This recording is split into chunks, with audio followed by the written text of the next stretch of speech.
দুর্গাপুরের সিধু কানু স্টেডিয়ামে বসতে চলেছে অনূর্ধ্ব-13 জাতীয় দাবা প্রতিযোগিতা। সম্প্রতি স্টেডিয়ামকে নতুন রূপে সাজানো হয়েছে। স্থানীয় দাবাড়ুদের উদ্বুদ্ধ করতে কলকাতার বাইরে এই টুর্নামেন্টের আয়োজন করা হয়েছে বলেই জানিয়েছেন বাংলার দাবাড়ু দিব্যেন্দু বড়ুয়া।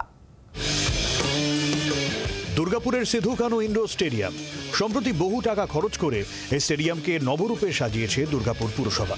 আগামী 17 ডিসেম্বর থেকে এই স্টেডিয়ামে শুরু হবে অনূর্ধ্ব-13 জাতীয় দাবা প্রতিযোগিতা। চলবে 23 ডিসেম্বর পর্যন্ত। স্টেডিয়ামের নতুন রূপ দেখে খুশি বাংলার গ্র্যান্ড মাস্টার দিব্যেন্দু বড়ুয়া। কলকাতার বাইরে দাবার জাতীয় টুর্নামেন্টের আয়োজন করাকে চ্যালেঞ্জ হিসেবে দেখছেন তিনি।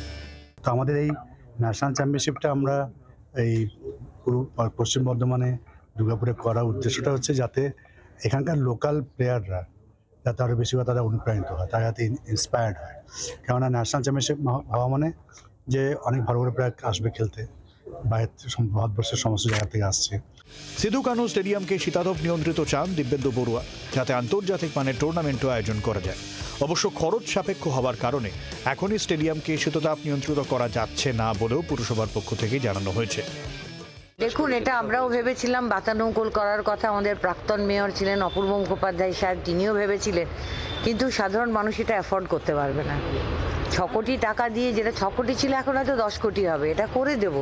তারপরে যারা এটা নেবেন তারা বলবেন যে তেলের যে কনজামশন আর যা খরচ রাজি হবেন নাকি, মানে দিতে পারবেন আর কি। এটা সাধারণ মানুষের জন্য তো আমরা চাই সকলে যেন এটা অ্যাফোর্ড করতে পারে। কোনো প্রদর্শনী বা সাংস্কৃতিক অনুষ্ঠান নয়, শুধুমাত্র খেলার জন্যই এই স্টেডিয়ামকে ব্যবহার করা হবে। অন্য কিছুর জন্য এই স্টেডিয়াম ভাড়া দেওয়া হবে না বলে পুরসভার পক্ষ থেকে জানানো হয়েছে। দুর্গাপুর থেকে চিত্তরঞ্জন দাসের রিপোর্ট, জি 24 ঘন্টা। বাংলার আওয়াজ, বাঙালির আবেগ, জি 24 ঘন্টা।